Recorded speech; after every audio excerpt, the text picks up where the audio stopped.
बड़ी खबरों से जिन पर हमारी नजर दिन भर रहेगी। सबसे पहले बात करेंगे बीजेपी के राष्ट्रीय अध्यक्ष अमित शाह के जयपुर दौरे की। आज करीब 11:30 बजे अमित शाह जयपुर पहुंचेंगे। इस दौरान वो कार्यकर्ताओं को संबोधित करेंगे और जीत का मंत्र देंगे। फिर बात करेंगे वकीलों के हल्ला बोल की, जो एडीजे भर्ती में कोटे की मांग को लेकर 12 दिन से जारी है और आज इस मामले पर सुप्रीम कोर्ट में सुनवाई होने वाली है, जिसके बाद वकीलों की हड़ताल खत्म हो सकती है। और आखिर में बात करेंगे स्वर्ण नगरी में जारी मरु महोत्सव की, जहां देसी विदेशी पर्यटक प्रदेश के सांस्कृतिक विरासत से रूबरू हो रहे हैं।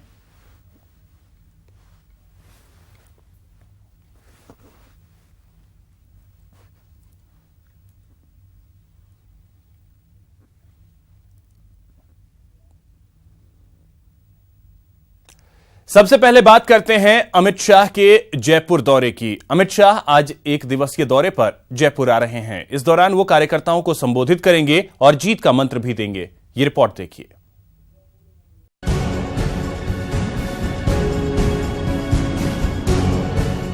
बीजेपी की मिशन 25 पिंक सिटी पधारेंगे अमित शाह। मिशन 25 का करेंगे चुनावी आगाज। कार्यकर्ताओं को देंगे जीत मंत्र। टारगेट फिक्स है, मिशन सामने, तो ऐसे में मिशन का आगाज और तैयारियों में धार देने बीजेपी के राष्ट्रीय अध्यक्ष अमित शाह जयपुर आ रहे हैं। लोकसभा चुनावों को लेकर अमित शाह का ये दौरा बेहद महत्वपूर्ण माना जा रहा है, क्योंकि विधानसभा चुनावों में मिली हार के बाद अमित शाह का ये पहला प्रदेश दौरा हो रहा है। बीजेपी अध्यक्ष अमित शाह अपने इस एक दिवसीय दौरे के दौरान कई बैठकें करेंगे। शाह सबसे पहले जयपुर शहर, जयपुर ग्रामीण और सीकर लोकसभा क्षेत्रों को मिलाकर बनाए गए क्लस्टर की बैठक लेंगे। इस बैठक में इन 3 लोकसभा क्षेत्रों के बूथ अध्यक्ष और शक्ति केंद्र के ऊपर के पार्टी पदाधिकारी शामिल होंगे। इसमें करीब 5000 से ज्यादा पदाधिकारियों और कार्यकर्ताओं के शामिल होने का दावा किया जा रहा है। इस बैठक के जरिए शाह मेरा बूथ सबसे मजबूत का मूल मंत्र देने वाले हैं। अमित शाह एक दिवसीय दौरे पर आ रहे हैं। अब जरा अमित शाह का मिनट टू मिनट कार्यक्रम भी जान लीजिए। अमित शाह सुबह 11:30 बजे जयपुर एयरपोर्ट पहुंचेंगे। एयरपोर्ट से अमित शाह सीधे आदर्श नगर स्थित सूरज मैदान जाएंगे। शाह बीजेपी कार्यालयों की भूमि पट्टिका का लोकार्पण करेंगे। शक्ति सम्मेलन को अमित शाह संबोधित भी करेंगे। करीब 2:15 पर बीजेपी मुख्यालय में प्रदेश पदाधिकारी, लोकसभा प्रभारी और संयोजकों समेत जिला अध्यक्षों और जिला संगठन प्रभारियों की बैठक भी लेंगे। शाह शाम 4 बजे प्रदेश कोर कमेटी की बैठक लेंगे। शाम 5 बजे दिल्ली के लिए रवाना होंगे अमित शाह। साफ है, बीजेपी मिशन 25 को लेकर चल रही है। ऐसे में उसके सामने चुनौतियां भी कम नहीं है।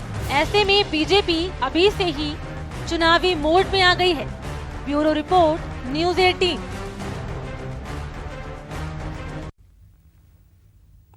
तो आज से अमित शाह राजस्थान में मिशन 25 की औपचारिक शुरुआत करने जा रहे हैं और उसके बाद 23 और 26 फरवरी को पीएम मोदी खुद रैली कर बीजेपी कार्यकर्ताओं में जोश भरेंगे।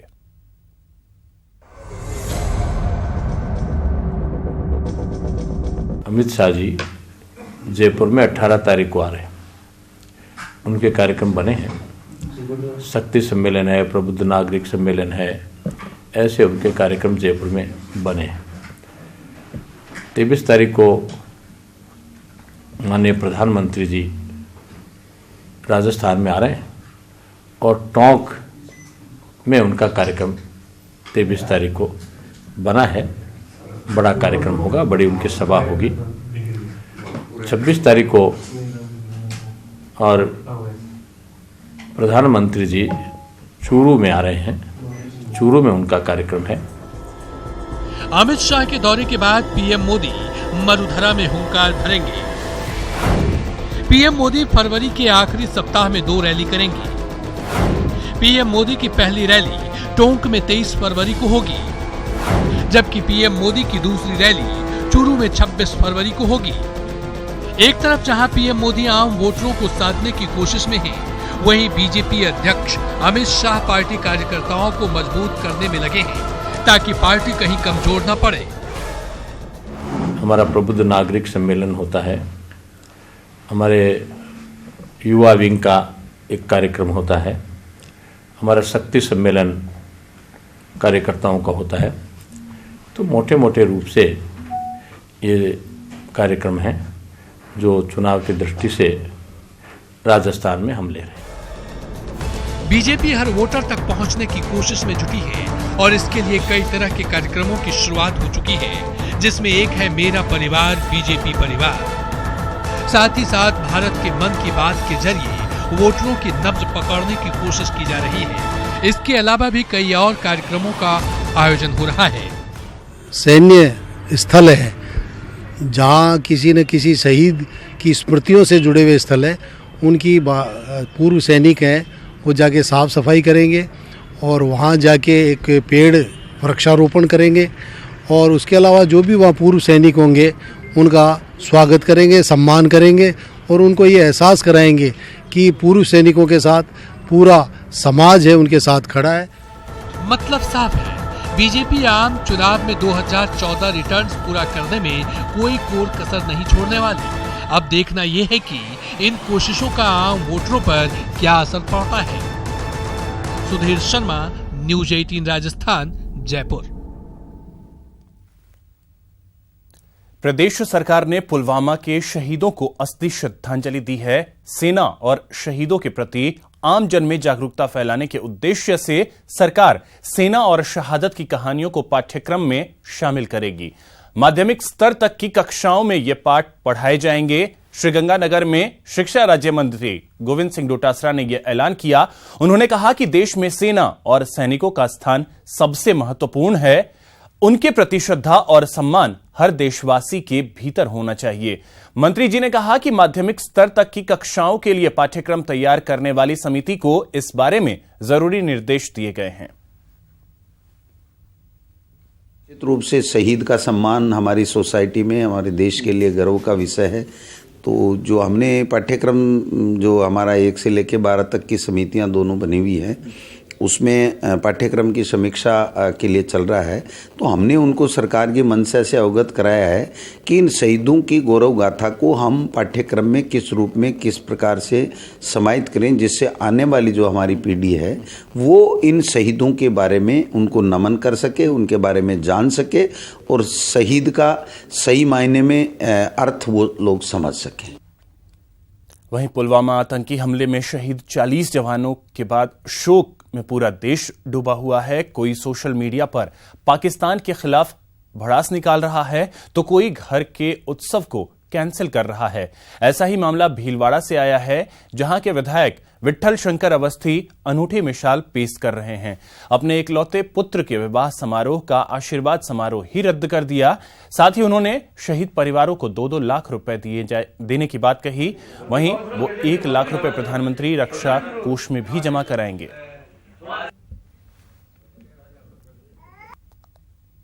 शादी के कार्ड बढ़ चुके थे, सारी तैयारियां हो चुकी थी, टेंट वगैरह पंडाल बनना चालू हो चुका था। लेकिन मेरे बच्चे ने मुझसे ये आग्रह किया कि पापा ये खर्चा तो 1 दिन का है, अगर अपन ये शादी को यादगार बनाना चाहते हैं तो ये राशि इस कार्यक्रम को स्थगित करके आशीर्वाद समारोह को और शहीदों के परिवार को देंगे तो ये अपनी शादी में एक 4 चांद लग जाएंगे। हमने ये तय किया है कि शहीद परिवारों को 2-2 लाख रुपए राजस्थान के प्रत्येक शहीद के 5 परिवारों को और 1 लाख रुपया प्रधानमंत्री के रक्षा कोष में देने का तय किया। इस घटना के बाद देश में जो माहौल सोशल मीडिया और टेलीविज़न पे और सब जगह मैंने देखा, तो इससे मैं स्तब्ध हुआ और मेरे मन ने निर्णय लिया है कि इस तरह के आयोजन जो मेरे शादी को लेके होने थे, जो भी स्नेह भोज होने थे, उन्हें मैं न करके उन्हें निरस्त करके और जो मेरी तरफ से जो भी सहायता हो सकती है या मेरे परिवार की तरफ से जो भी वहाँ पे सहायता उन शहीद परिवारों के लिए हो सकती है, तो इसीलिए मैंने यह निर्णय लेने का प्रयास किया है। मेरे बेटे ने मेरे से कहा तो मेरे को भी बहुत खुशी हुई। मैंने कहा बहुत अच्छा विचार है बेटा, हम शहीदों के परिवार वालों की मदद करेंगे। जो मैंने भी मेरे बेटे को प्रोत्साहित किया कि अपन अच्छा कार्य करेंगे। बहुत ही गर्व महसूस हो रहा है कि हम ऐसे परिवार से बिलोंग करते हैं कि जिन्होंने जो हमारे देश की सेवा करते करते हमेशा के लिए सो गए हैं। उन लोगों के लिए इतने हमारी तरफ से ये जो भी छोटी सी मदद हो सकती है बहुत बहुत मायने रखती है।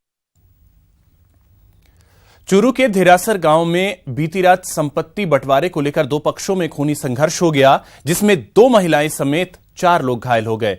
घायलों को चूरू के राजकीय अस्पताल में भर्ती कराया गया है। घटना की जानकारी पाकर मौके पर पहुंची पुलिस ने 8 लोगों के खिलाफ मामला दर्ज किया है।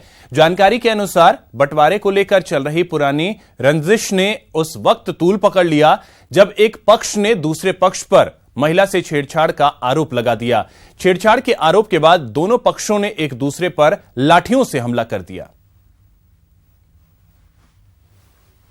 धीरासर से कावतान में 2 पक्ष आपस में लड़के और घायलों की भर्ती हुए हॉस्पिटल में। कोई आपसी परिवार के बात को लेकर झगड़ा हुआ है, जिसमें एक पार्टी में इंजर्ड हुआ है, एक पार्टी में 3। अब बात स्वाइन फ्लू की करते हैं। प्रदेश में अब भी स्वाइन फ्लू से मौतों का सिलसिला लगातार जारी है। प्रदेश में अब तक 127 मौतें हो चुकी हैं। हर रोज पॉजिटिव मरीजों और मरने वालों की संख्या बढ़ती जा रही है। बता दें कि प्रदेश भर में स्वाइन फ्लू के 3,427 पॉजिटिव केस सामने आ चुके हैं। चूरू में भी एक मौत दर्ज की गई। एक ही दिन में स्वाइन फ्लू के 46 नए पॉजिटिव केस भी सामने आए। परीक्षाओं का सीजन आ गया है। सीबीएसई बोर्ड की माइनर परीक्षाएं शुरू हो चुकी हैं, जबकि 2 मार्च से मेजर परीक्षाएं शुरू होंगी। ऐसे में स्टूडेंट्स एग्जाम फोबिया और तनाव से बचे रहें, इसके लिए सीबीएसई ने एक नई पहल की है। एक रिपोर्ट देखिए।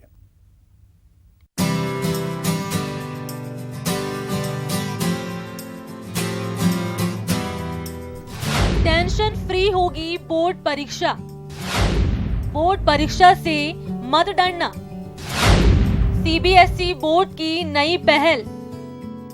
बोर्ड की परीक्षा आते ही स्टूडेंट्स को डर सताने लगता है। माथे पर चिंता की लकीरें खींच जाती हैं। बच्चे तनाव में आ जाते हैं। पर अब बच्चों को बोर्ड परीक्षाओं को लेकर टेंशन लेने की कोई जरूरत नहीं है। जी हाँ, स्टूडेंट्स को परीक्षा के तनाव और पढ़ाई के बोझ से राहत देने के लिए सीबीएसई ने नई पहल की है। सीबीएसई ने बोर्ड परीक्षाओं को लेकर स्टूडेंट्स, पेरेंट्स और टीचर्स को खत लिखा है, जिसमें तनाव से बचने के उपाय सुझाए गए हैं। इसके साथ ही स्टूडेंट्स को पेपर में 33% एक्स्ट्रा प्रश्न भी मिलेंगे, जो कि इंटरनल चॉइस के रूप में होंगे। बच्चों को तनाव मुक्त करने के लिए हम लोगों ने कुछ छोटे छोटे कदम उठाए हैं। एक तो पेरेंट्स को, टीचर्स को और बच्चों को, तीनों फ्रेटर्निटी को हम लोगों ने अलग से सीबीएसई की तरफ से पत्र दिया है, मैसेज दिया है कि किस तरह के बच्चे जो हैं स्ट्रेस फ्री रहें, टीचर बच्चों को कैसे स्ट्रेस फ्री रखें। बच्चों को इस बार क्वेश्चन पेपर में 33% एक्स्ट्रा क्वेश्चंस मिलेंगे इंटरनल चॉइस के रूप में। वहीं इस साल शांतिपूर्ण तरीके से परीक्षा आयोजित हो, इसके लिए सीबीएसई ने सुरक्षा के पुख्ता इंतजाम किए हैं। पिछले साल हुए पेपर लीक प्रकरण से सबक लेते हुए पूरे तंत्र को हाई अलर्ट पर रखा गया है। इसके साथ ही सभी राज्यों के मुख्य सचिव, डीजीपी समेत कलेक्टर्स और एसपी को भी पत्र लिखा गया है।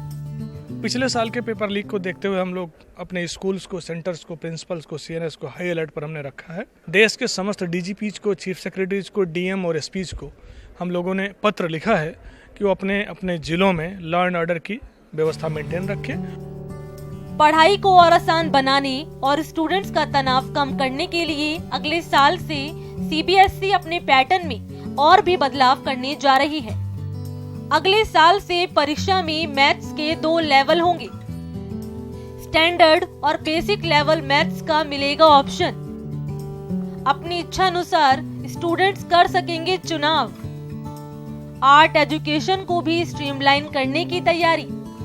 Physical health education and wellness भी किया जा रहा अनिवार्य। सीबीएसई की नई पहल से स्टूडेंट्स को राहत मिलेगी और एग्जाम को लेकर बच्चों पर बढ़ रहा स्ट्रेस भी कम होगा। दिनेश शर्मा, न्यूज़ 18, जयपुर।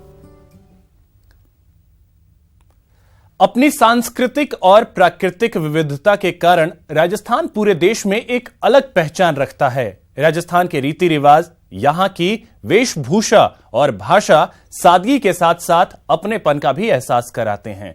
प्रदेश की इसी सांस्कृतिक विरासत को दर्शाते मरु महोत्सव में भी कई रंग दिखे, जिसमें सबसे खास था 5000 से ज्यादा लोगों का एक साथ साफा बांधना।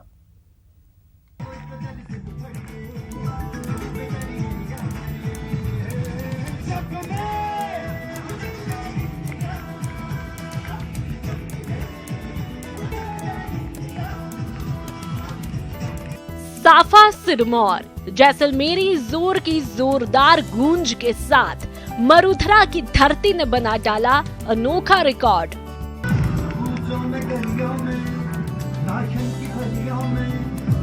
राजस्थान की पहचान साफा बांधने का रिकॉर्ड। देखिए वो अद्भुत नजारा जब एक साथ 5443 लोगों ने 5 मिनट 32 सेकंड में साफा बांधने का करतब कर दिखाया। इस अनोखे कार्यक्रम का गवाह बना जैसलमेर का शहीद पूनम सिंह स्टेडियम।